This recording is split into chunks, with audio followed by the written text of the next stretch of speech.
देखो बच्चों, आज एक्सरसाइज 10.2 चलेगी। एक्सरसाइज 10.2।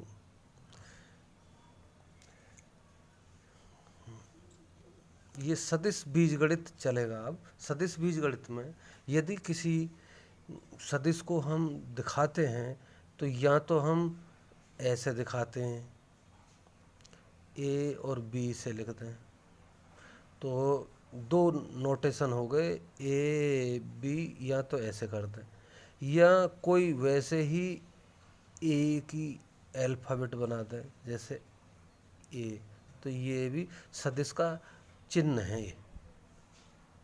अच्छा, अब जैसे पहला सवाल है, पहला सवाल लेंगे हम। पहले सवाल में 3 सवाल हैं, तो हमने पहला सवाल लिया, पहले का हम तीसरा ले रहे हैं। तो vector C is equal to, ऐसे पढ़ते हैं इसे, 1/√3 आई कैप बोलते हैं इसे, प्लस 1/√3 जे कैप बोलते हैं इसे, माइनस 1/√3 के कैप बोलते हैं। और कैप क्या चीज़ होती है ये? यदि मैं ग्राफ बनाऊं और इसे मैं एक्स लिखूं, इसे वाई अक्ष लिखूं, इसे जेड अक्ष लिखूं, तो एक्स की ओर एक परिमाण, कुल एक परिमाण चलने के लिए कहते हैं आई कैप। यानी एक्स अक्ष की ओर डायरेक्शन दिखा रहा है अब आई कैप, और इसका परिमाण है सिर्फ एक। ऐसे ही ये जे कैप वाई अक्ष की ओर दिशा बता रहा है बस, और परिमाण है सिर्फ एक। और ये जेड की ओर के कैप, कैप का मतलब सिर्फ उसकी इकाई एक है, यानी परिमाण एक है। तो सी का मापांक निकालना है, यानी परिमाण निकालना है। परिमाण, परिमाण को हम मापांक भी कह देते हैं, मापांक यानी मॉडुलस। तो सी का मोड निकाल दो। और सी का मोड कैसे निकलेगा? ये इस क्वांटिटी को कहते हैं स्केलर, अदिश राशि। ये अदिश राशि हैं, ये अदिश हैं, और ये आई जे के सदिश हैं। तो अदिश परिमाण इसका कितना है? ये है, ये है, ये है। तो अंडर रूट इसका स्क्वायर, 1/√3 का स्क्वायर, प्लस इसका स्क्वायर 1/√3 का स्क्वायर, प्लस माइनस 1/√3 का स्क्वायर। ये परिमाण निकल के आएगा। तो √1/3 हो गया, प्लस 1/3 हो गया, प्लस 1/3 हो गया, इज इक्वल टू √3/3 हो गया। 3 से 3 कट गया तो 1 आ गया। ऐसे आसान आसान सवाल है। दूसरा सवाल, दूसरे सवाल में कहता है कि समान परिमाण वाले दो सदिश, समान परिमाण वाले दो सदिश। तो कोई भी सदिश मैंने मान लिया, माना एक सदिश मान लिया मैंने, आई प्लस 2 जे प्लस 3 के, कुछ भी मान लो। और दूसरा बी कोई मैंने मान लिया,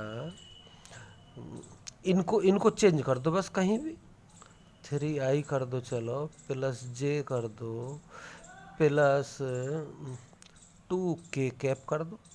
इसका परिमाण निकालेंगे तो 1 का स्क्वायर प्लस 2 का स्क्वायर प्लस 3 का स्क्वायर उतना ही बैठेगा जितना इसका 3 का स्क्वायर प्लस 1 का स्क्वायर प्लस 2 का स्क्वायर।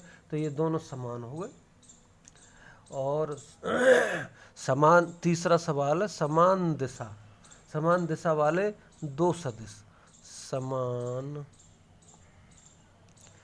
दिशा वाले दो सदिश। मान लिया मैंने एक कोई सदिश मान लिया, आई प्लस 2 जे प्लस के, ऐसा मान लिया। चलो और दूसरा कोई मान लें समान दिशा जब भी बनेगी जब इसमें 2 या 3 या 4 की पूरे में गुणा करके लिख दें। तो कितने की भी कर दें तो 2 की कर दी मैंने, 2i कैप प्लस 2 दूनी 4 j cap plus 2k cap. तो ये समान दिशा वाले दो सदिश हो गए, एक ही दिशा में जाएंगे ये यूँ और ये दूसरा ऐसे समान दिशा में जाएगा। 5वां सवाल लेते हैं। दो सदिश हैं, ये प्रारंभिक बिंदु है, ये अंतिम बिंदु है। इसको 2 1 लिखा है और ये है -5 और 7। इसको मैंने ए लिख लिया, चलो इसको बी लिख लिया। और इसका स्थिति सदिश लिखें, इस स्थिति सदिश यानी पोजीशन वेक्टर कहते हैं, पोजीशन वेक्टर ऑफ ए, उसको कहते हैं हम of A, O A vector, position vector of A है। तो ये ओ ए कितना हो गया, ओ ए हो गया 2i प्लस जे, आई जे की फॉर्म में ऐसे लिख लेते हैं। और ओ बी कितना हो गया, ये हो गया -5j प्लस 7j कैप। और हमें निकालना है ए बी वेक्टर। तो ए बी वेक्टर निकालने के लिए O B vector minus O A vector लिखते हैं। अब ओ बी तो ये है -5i cap plus 7j cap, minus है तो इसके चिन्ह बदल जाएंगे अगले, या वैसे लिखता हूँ अभी मैं प्लस जे ऐसे, अब के चिन्ह बदल जाएंगे। -5i cap plus 7j cap -2i cap minus J cap. तो कितना हो गया -5i और ये तो -7i कैप प्लस 7 में से एक चला गया तो 6j कैप। तो ये आंसर हो गया। तो बहुत ही आसान है। 7वां सवाल लेते हैं। 7वें सवाल में एक सदिश दिया है i cap plus j cap plus 2k cap के अनुदिश एक मात्रक सदिश, के अनुदिश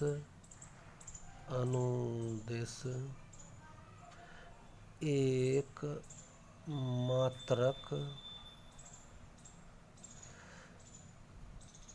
मात्रक सदिश ज्ञात करो। तो ये वेक्टर मैंने मान लिया, जैसे ये वेक्टर है। अब इसका एक मात्रक सदिश, ये मान लो इसके परिमाण हैं बहुत सारे, इतने हैं, तो सिर्फ यहाँ तक का निकालना एक मात्रक। अब एक मात्रक निकालने के लिए मान लिया मैंने कि ये ए वेक्टर है, पूरा ए वेक्टर है, ये आई जे के की फॉर्म में। और एक मात्रक सदिश का मतलब है इसका मोड निकालूं पहले, और इसका मोड हो गया √1² प्लस 1², यहाँ 1 छिपा है, यहाँ 1 छिपा है, यहाँ 2 प्लस 2²। तो कितना हो गया √1 प्लस 1 प्लस 4, तो कितना हो गया √6 हो गया। अब एक मात्रक सदिश का मतलब है एक मात्रक के लिए हम कैप लगाते हैं, तो ए कैप निकालनी है। और ए कैप का मतलब है ए वेक्टर में मोड ए वेक्टर की भाग दे दें। तो ए वेक्टर इतना है I cap plus J cap plus 2k cap, और बटे ये निकाल चुके हम मोड ए निकाल चुके √6। अलग अलग बटे कर सकते हैं, 1/√6 आई कैप प्लस 1/√6 जे कैप प्लस 2/√6 के कैप। और अगर ये सवाल ऐसे होता के अनुदिश 8 मात्रक सदिश ज्ञात करिए, तो इसमें 8 की गुणा कर देते पूरे में, तो 8 मात्रक सदिश निकला था। वो अगला सवाल है जिसका परिमाण 8 इकाई सदिश हो, 10वां सवाल है। तो 10वें सवाल में ऐसे ही करेंगे, 8 की गुणा कर देंगे। कैसे, मैं हिंट देता हूँ। 8वां सबसे पहले मैंने मान लिया ए मान लिया, उसे माना A is equal to 5i cap minus J cap plus 2k cap.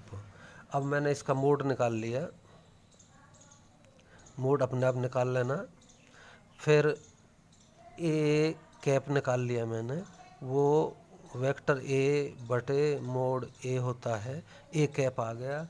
A cap के बाद फिर हम निकालेंगे ए कैप वेक्टर ए के अनुदिश यानी इसी की दिशा में 8 इकाई सदिश। तो 8 इकाई सदिश, तो 8 ए कैप कर देंगे, ए कैप यहाँ से आ जाएगा, 8 की गुणा कर देंगे पूरे में, तो ये आ जाएगा। तो ये हमारा उत्तर हो जाएगा। 9वां सवाल लेते हैं।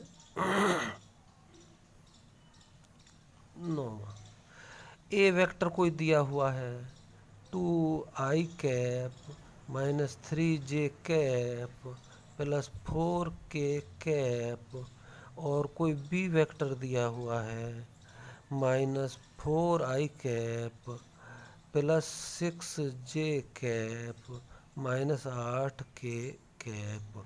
और सवाल कहता है कि ये संरेख हैं। संरेख माने एक ही दिशा में हैं। संरेख का मतलब या तो एक ही दिशा में, एक दूसरा भी इसी दिशा में जा रहा हो, या उसके समांतर हो। तो कैसे निकालते हैं? कोई ए वेक्टर दूसरे वेक्टर का कोई भी गुणा हो, प्लस माइनस लैम्डा, यानी कोई भी परिमाण की गुणा कर दें हम। तो यहाँ से हमें कैसे पता चलेगा? बड़ा वाला है ए बी, तो हम लिखेंगे b is equal to minus 4i cap plus 6j cap minus 8k cap, और ये वेक्टर b है। और ये वेक्टर b में से हम कॉमन कर लें तो -2 कॉमन है, -2, तो क्या आया? 2i cap minus 3j cap, चिन्ह भी बदलते गए, प्लस 2 चौका 8, तो 4k कैप, और ये हो गया b vector is equal to -2। और ये तो a वेक्टर है हमारा, देख लो a वेक्टर इतना ही है हमारा, तो ये a वेक्टर है, तो a वेक्टर। तो अगर ऐसा हो, यहाँ कुछ भी आ जाए, प्लस माइनस कुछ भी, और b वेक्टर a वेक्टर अगर ऐसे आ जाए, तो हम कहेंगे दोनों संरेख हैं। वेक्टर a और वेक्टर b दोनों संरेख हैं। बहुत आसान है, वेक्टर अलजेब्रा बड़ा आसान है, बड़ा आसान। 9वां हो गया।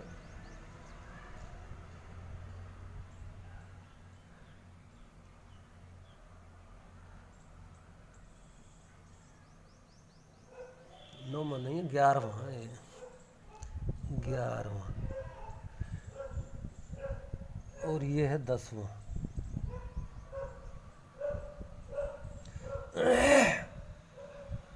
अब लेते हैं 12वां।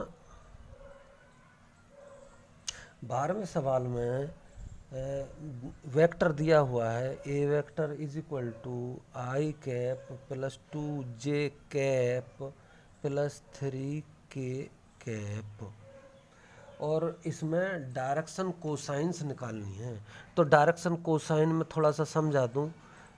ये मैंने एक्स मान लिया, वाई अक्ष मान लिया, ये जेड अक्ष मान लिया, तो कोई बिंदु है, तो ये कोई वेक्टर है ओ पी, तो ये एक्स अक्ष से जितना कोण बना रहा है, मान लो एल्फा कोण बना रहा है, वाई अक्ष से बीटा कोण बना रहा है, जेड अक्ष से गामा कोण बना रहा है। तो यानी cos alpha, cos beta, cos gamma, इनको हम एल एम एन भी कहते हैं और इन्हें डायरेक्शन कोसाइन कहते हैं। ये हैं तीनों डायरेक्शन कोसाइन, ऐसे लिखता हूँ, डायरेक्शन कोसाइन है। और इनको निकालते कैसे हैं? उनको ऐसे निकालते हैं, यदि कोई मान लिया वेक्टर ये है एक्स आई कैप प्लस वाई जे कैप प्लस जेड के कैप यदि है, तो इनका एल कैसे निकालेंगे? एल निकालेंगे एक्स बटे इस पूरे का मोड, यानी under root x square plus Y square plus Z square. और एम कैसे निकालेंगे? वाई बटे इतना ही X square plus Y square plus Z square. और एन कैसे निकालेंगे? जेड बटे under root x square plus Y square plus Z square. तो ये डायरेक्शन कोसाइंस कहलाती हैं, एल एम एन, या कोस alpha, cos beta, cos gamma, ये डायरेक्शन कोसाइंस कहलाती हैं। और ये जो हैं ये वाली, ये एक्स, ये वाई, ये जेड, ये डायरेक्शन रेशो कहलाती हैं। डायरेक्शन रेशो मैं ऐसे लिखे देता हूँ, डायरेक्शन रेशोज यानी दिग अनुपात, दिक अनुपात, दिक माने दिशा, दिक अनुपात। और ये दिक कोसाइन, दिक कोसाइन। अब इसका हमें निकालना है दिक कोसाइन। तो दिक कोसाइन निकालने के लिए एल निकालेंगे, L is equal to X बटे under root x square plus Y square plus Z square. तो L is equal to X कितना है यहाँ? एक है, तो एक बटे अंडर रूड एक का स्क्वायर, दो का स्क्वायर, तीन का स्क्वायर, एक का स्क्वायर प्लस दो का स्क्वायर प्लस तीन का स्क्वायर। तो एल इज इक्वल टू आएगा 1 अंडर रूट कितना हो गया? 1 प्लस 4 प्लस 9। तो एल इज इक्वल टू हो गया 1 बटे अंडर रूट 14। अब एम कितना हो गया? एम होता वाई बटे under root x square plus Y square plus Z square. तो वाई कितना है? 2 है, तो 2 बटे, और ये तो हम निकाल चुके, उतना ही आवेगा, अंडर रूट 14 है। और N is equal to Z बटे under root x square plus Y square plus Z square. और ये आ गया जेड कितना है? 3, तो 3 बटे अंडर रूट 14 है। ये आ गया।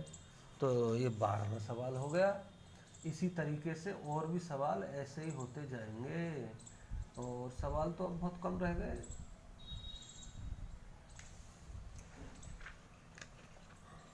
एक सवाल और लिए लेते हैं, चलो 14वां। एक कोई वेक्टर है I cap plus J cap plus K cap, और इसको निकालना है, दर्शाना है, दर्शाओ कि O X, O Y, O Z, यानी तीनों अक्षों के साथ बराबर झुका हुआ है, बराबर झुका है। तो बराबर झुकने के लिए हम इनकी डायरेक्शन कोसाइंस निकाल डालें।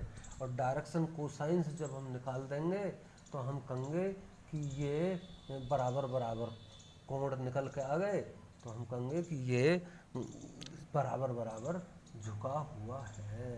तो सबसे पहले इसको मैंने मान लिया, ये ए मान लिया, चलो आई प्लस जे प्लस के, और ये हो गया हमारा, इसका मोड निकालने चलो तो under root 1 plus 1 square plus 1 square is equal to under root 3। तो अब डायरेक्शन कोसाइंस एल निकालूँ मैं, और एल होता कॉस एल्फा, तो कॉस एल्फा बराबर कितना आएगा, 1 इतना, यहाँ एक छिपा है ना, यहाँ एक छिपा है, यहाँ एक छिपा है, यहाँ एक छिपा है, तो 1/√3,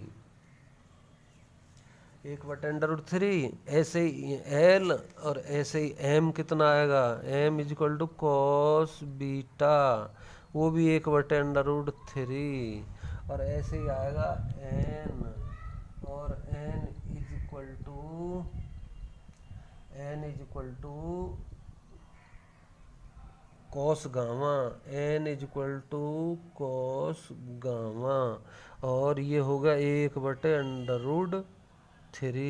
तीनों के कोण बराबर हैं, तो ये एल्फा बीटा गामा बराबर आ गए।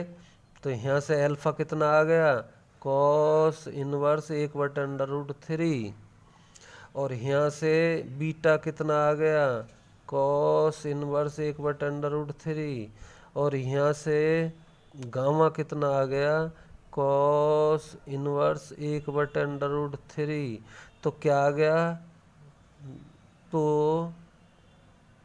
Alpha is equal to beta is equal to gamma इति सिद्धम। यही दिखाना था हमें, यही सिद्ध करना था, यानी बराबर कोणों पे झुका है, बराबर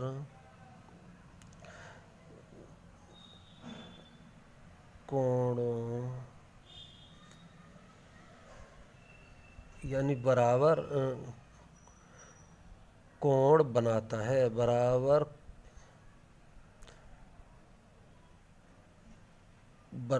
कोणों पर झुका है, ही लिखे थे,